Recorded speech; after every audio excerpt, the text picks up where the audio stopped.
2 empty chairs in the front row, reserved for Donna and Larry Anderson. They sit like a verdict. A PhD defense in computational neuroscience at Stanford. But the absence is louder than any question. Evelyn, 31, stands at the podium in crimson regalia. Behind her glasses, her eyes are steady. Her parents, Anna and Robert, sit in the otherwise empty row. They are the only ones who came. A month earlier, a text from her grandmother read, "We can't make it, sweetie. Kimberly's sweet 16 only happens once. You understand?" So Donna and Larry chose cake and a pool party over Evelyn's defense. Kimberly turned 16, and they watched her blow out candles. Now the 2 reserved chairs mock the moment. Evelyn glances at them before she begins. She takes a breath. Her research on neural encoding could change the field, but the people who should be proudest are absent.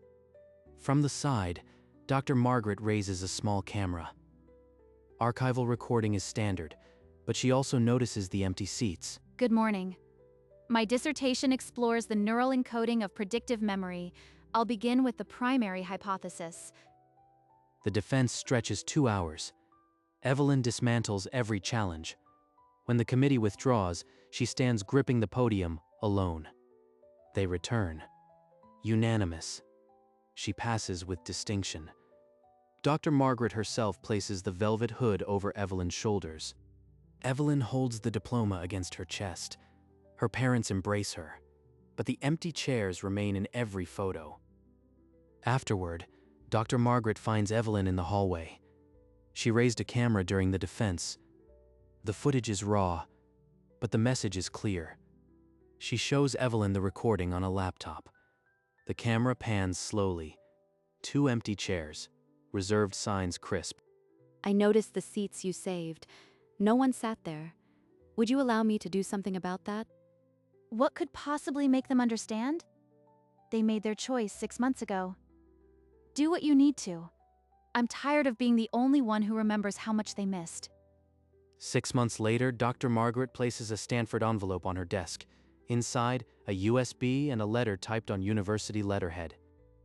She addresses it to Donna Anderson, care of the Willow Creek Country Club. The anniversary brunch is in 3 days. 6 months after the defense, a golden October afternoon bathed the Willow Creek Country Club. 60 guests arrived for Donna and Larry's 55th anniversary. Inside, the banquet room sparkled with crystal and roses. Donna and Larry Anderson held court at the head table, all smiles. We're so blessed. Kimberly just placed first in her dance recital. Such a natural talent. Evelyn stepped through the doors in burgundy crepe. Her face was a careful mask. Across the room, Kimberly, now 17, laughed with her friends. She hadn't spoken to Evelyn beyond a brief hello. An elderly cousin tapped Evelyn's arm. "Still in school, dear?" I have my PhD now, Aunt Eleanor. I graduated 6 months ago. Yes, Evelyn finished her little degree, but have you seen Kimberly's dance solo? She's the star of this family. Anna and Robert watched from across the room. Robert's jaw tightened. Anna squeezed his hand under the table.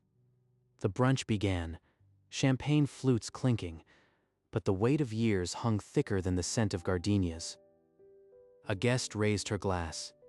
"To 55 years, and to your beautiful granddaughters. You must be so proud of both of them." Oh, Kimberly is our standout. Headed for Juilliard, they say. Evelyn, well, she's always been bookish.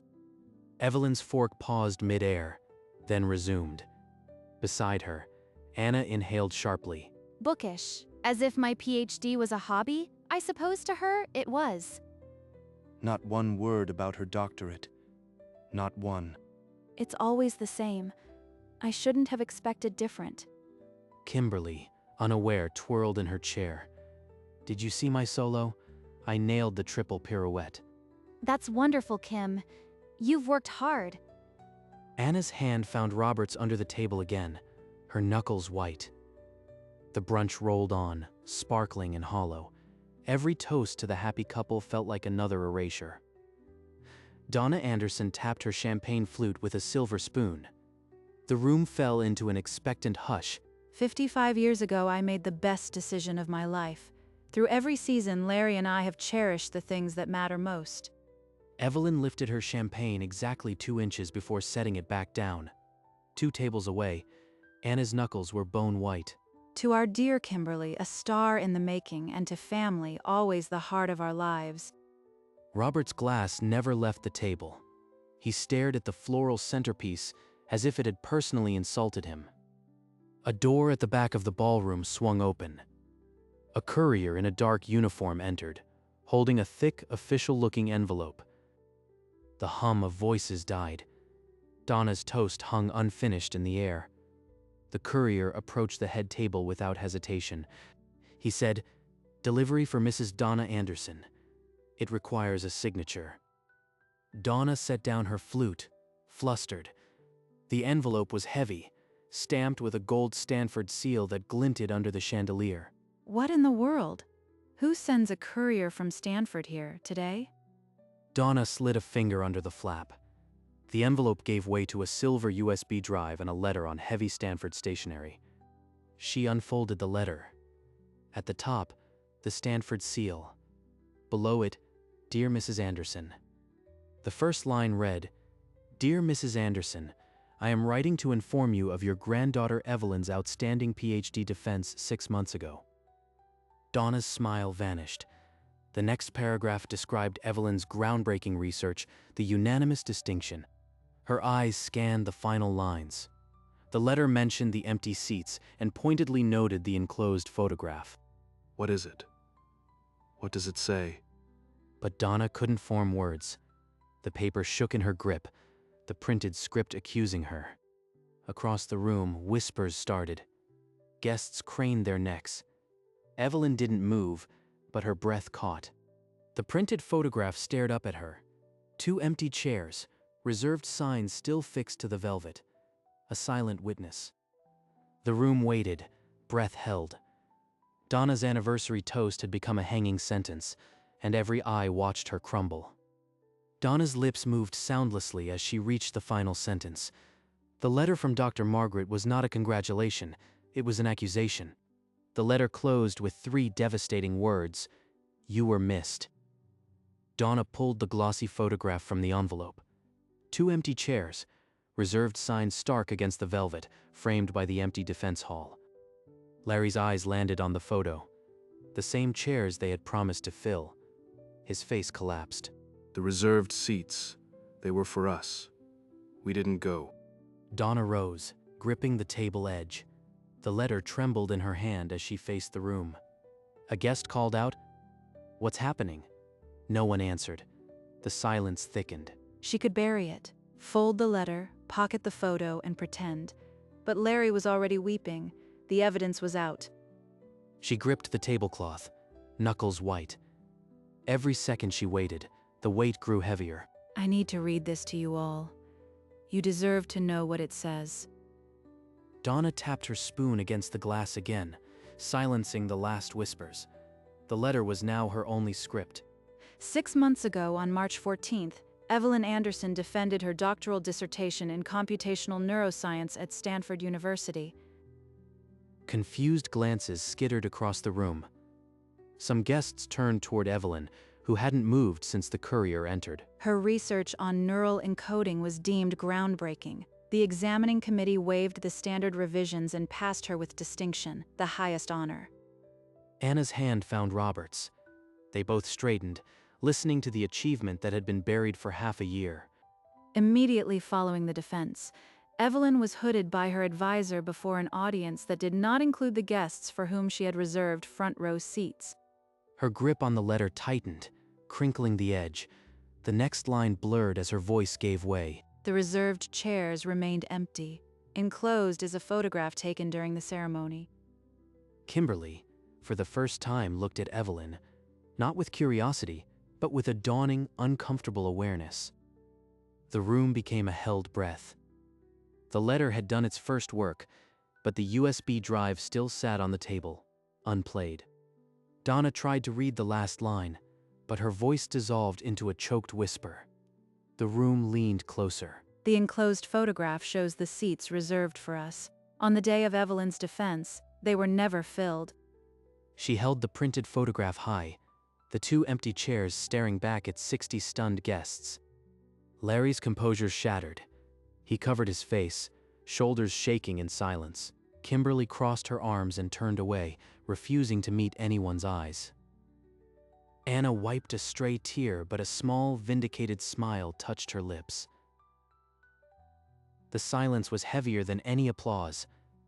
The room had heard the truth, and it could not be unheard. Donna's hand, holding the photo, began to tremble visibly. The weight of 60 judgments pressed down. The USB drive on the table caught the light, waiting for its turn. Evelyn still had not spoken, but the ground beneath her grandparents was already giving way. Donna's mouth opened, but no sound came. She tried again. Before she could form a word, Anna pushed back her chair. The scrape of wood silenced the room. She deserved to have her grandparents there. You chose a pool party over her PhD defense. The words landed like a physical blow. Several guests nodded, their faces grim. She is a doctor of computational neuroscience. A doctor. And you missed it all. Donna's lips moved soundlessly. We never meant. She couldn't finish.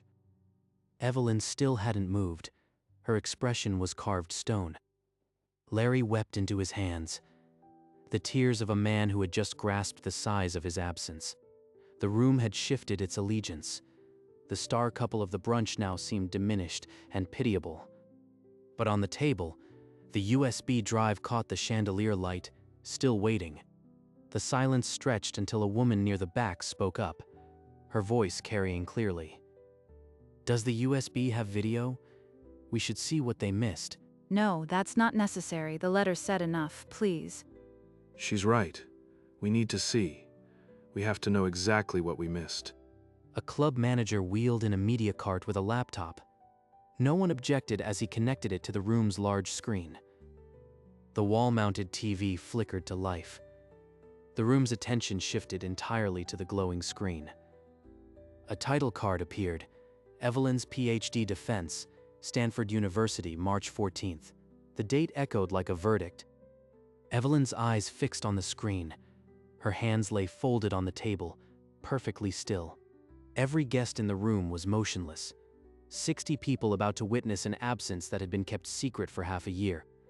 The manager inserted the USB drive. The screen went black, then the footage began. On screen, Evelyn spoke with quiet authority. The camera panned, and 60 people held their breath. It stopped on the front row, 2 empty chairs, reserved signs white against velvet. The room gasped as one. Donna's hand covered her mouth. She stared at the seats she had left empty, now projected larger than life. The footage advanced to the hooding. Evelyn knelt, and the velvet hood settled on her shoulders. The recorded applause was thin and lonely. A choked sob broke from Donna.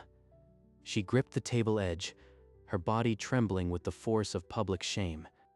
Larry wept without restraint, his tears splashing onto the plate, the silverware, the anniversary tablecloth. Kimberly looked at Evelyn and saw a single tear slide down her cheek. No anger, just a grief that had been building for years. The video froze on the empty chairs. The reserved signs still hung, an accusation that needed no words. The screen went black.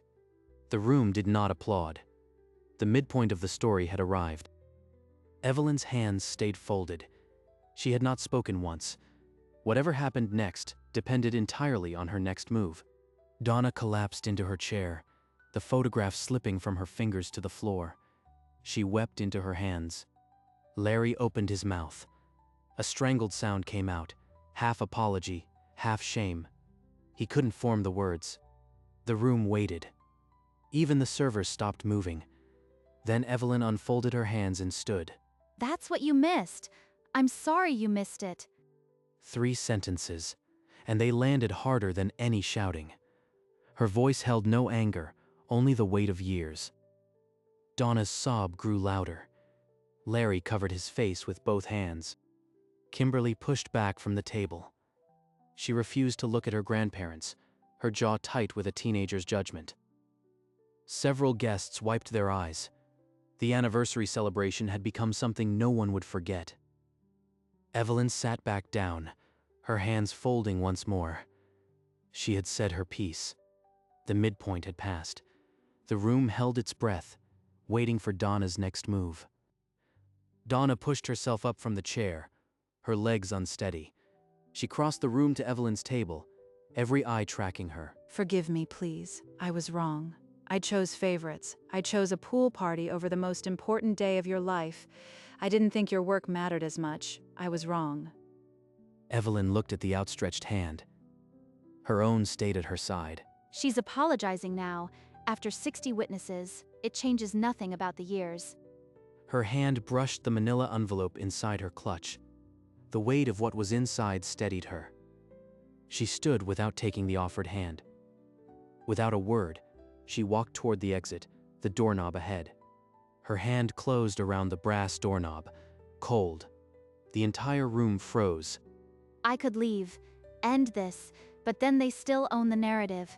No. She released the doorknob, turned, and faced her grandparents.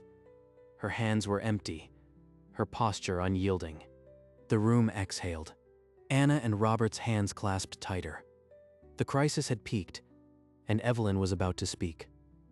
Evelyn's voice cut through the silence, calm, unhurried, carrying the weight of a lifetime of small exclusions.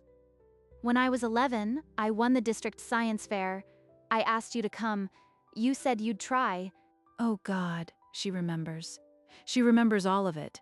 You took Kimberly to a junior pageant instead. You said you'll understand one day. Kimberly needs us more. Kimberly flinched, her face reddening. She stared at the tablecloth, unable to look at anyone. Larry's tears turned silent. He nodded as if a ledger of his own failures was being read aloud. I stopped waiting for you to show up years ago, but that doesn't mean it didn't hurt. A sob caught in Donna's throat. She couldn't meet Evelyn's eyes. The guests sat motionless. The family's hidden architecture had been laid bare. Evelyn drew a steady breath. The hardest truth had been spoken. Now she could deliver the rest. She raised her clutch, drawing every eye. The room had seen her pain. Now they would see her triumph. The manila envelope inside was thick with promise. Her voice cut through the quiet. I have accepted a tenure-track assistant professorship. This fall, I will join the neuroscience department at Johns Hopkins University. The silence shattered. Guests erupted, chairs scraping back, applause filling the ballroom. Anna and Robert sobbed openly, their arms around each other, pride pouring out. Donna and Larry sat motionless, the celebration passing over them like a verdict they couldn't escape. Kimberly clapped hesitantly, then harder, as if choosing which side of history to stand on. They can hear it now, but the best part is still waiting. She unfolded the letter, the Johns Hopkins seal gleaming. The words were irrefutable. The clapping softened, but the room remained standing, expectant. Evelyn's hand slipped back into the envelope. She had one more thing to show them. From the envelope, Evelyn withdrew a slim-bound journal. The cover bore the weight of years of invisible work. The title, Neural Encoding of Predictive Memory. First author, Evelyn Anderson, PhD, 60 pairs of eyes fixed on it. My first published paper, and I need you all to know who it belongs to. She read aloud, voice unfaltering, to Anna and Robert, who were there every moment, and for the absence that taught me presence. Donna's face went slack. The absence named in the dedication was hers. She crumpled into Larry's shoulder. Larry wept without sound, his sobs stolen by the silence. He understood now every missed school play, every chosen pageant, every time they said Kimberly needs us more. Anna pressed her fist to her mouth, tears streaming. Robert closed his eyes, decades of swallowed hurt finally acknowledged. Kimberly mouthed the words, the absence that taught me presence. She looked at her grandparents with something she'd never shown them before, contempt. The room held its breath. The title of the video had finally delivered its full weight. No one spoke, No one could. Donna rose first, her hand shaking on the tablecloth. Larry followed, unsteady, his face blank with grief. They stumbled toward the exit, the corridor swallowing them in silhouette. Kimberly hesitated, looking back at Evelyn with a mix of shame and defiance. Evelyn met her eyes without blinking, without a gesture of permission or forgiveness. Kimberly turned and disappeared after her grandparents. The door eased shut. The soft click of the latch echoed in the silence. No one moved. The room felt drained of oxygen. Evelyn's shoulders lowered almost imperceptibly. The weight of 3 decades seemed to release. She closed the journal and held it against her chest, the way she had held her diploma. The absence of Donna and Larry was no longer a wound, it was a finished chapter. The silence broke with a single hesitant clap from somewhere near the back of the ballroom. Then another joined, and another, until the entire room rose to its feet in a standing ovation. Anna and Robert pushed through the remaining guests and pulled Evelyn into their arms. We always knew. We always knew you were extraordinary. You did it, baby. And we were there. We'll always be there. This is real. These people are celebrating me, not Kimberly, me. Evelyn's stoic mask finally cracked. A genuine, trembling smile broke through the years of composure. She buried her face in her mother's shoulder, the journal still pressed between them. Around them, guests pressed forward, old family friends, distant cousins, all offering congratulations that had been 2 decades overdue. She pulled back, looking at her parents, her smile finally reaching her eyes, full and unforced. The applause softened. Evelyn touched her mother's hand and slipped away toward the quiet hallway. Alone before the mirror, she studied her reflection, same glasses, same chignon, but steadier eyes. I was never broken. My worth was never theirs to give or take. She touched the doctor pin on her lapel, and in her mind she stood in full regalia, the hood heavy, the gold pin bright. I was always a doctor. They just didn't see it. She straightened the pin until it caught the light. In the mirror, her gaze was unapologetic. A faint, indestructible smile crossed her lips. No performance, no defense, just truth. She returned to her parents, who stood watching, their eyes brimming with joy. The brunch would end. The club would empty. But the woman who walked out those doors was not the one who had arrived. That was the real victory. Weeks later, a new office at Johns Hopkins. Afternoon light spilled through the window. Evelyn lifted a framed diploma onto a nail. The Stanford seal caught the light, a quiet confirmation. She stepped back, arms crossed, and looked at it. Dr. Evelyn Anderson was no longer a hope. It was a fact on the wall. On her desk, a small box. Inside, the Stanford envelope, the USB drive, and the journal. Cold evidence turned warm keepsakes. She set down a silver frame, the photo of her defense, her parents on either side. Their smiles still glowed. She adjusted the frame until it was perfectly centered. The empty chairs existed only in memory now. She stood at the window, looking out at the campus. The future stretched a long, unbroken line. Dr. Margaret's portrait from the defense video peeked from a folder on the shelf, a silent thank you. The envelope still lay on the desk. She never threw it away. It belonged to the story now. Evelyn took one last look at the diploma, the photo, the evidence of what she'd built. Then she sat down to work. Outside the window, the sun sank behind the campus, casting long amber lines across the office floor. The last light fell on the silver frame. Evelyn, Anna, and Robert smiled from the defense photo, whole and unstained. Beside it, the Stanford envelope still rested, still unsealed, its contents no longer weapons but artifacts. Dr. Margaret's portrait looked on, a quiet witness to the end of a long journey. The USB drive glinted faintly, holding the footage of the empty chairs that had once defined her. Now those chairs were only chairs. The absence had taught her presence. The sunset deepened, painting the walls in gold and shadow. The office grew still. The frame held the image of 3 people who had waited, who had shown up, and who had never needed a party to prove it. The envelope, the USB, the journal, all of it belonged to a story that was now complete. The screen fades to black.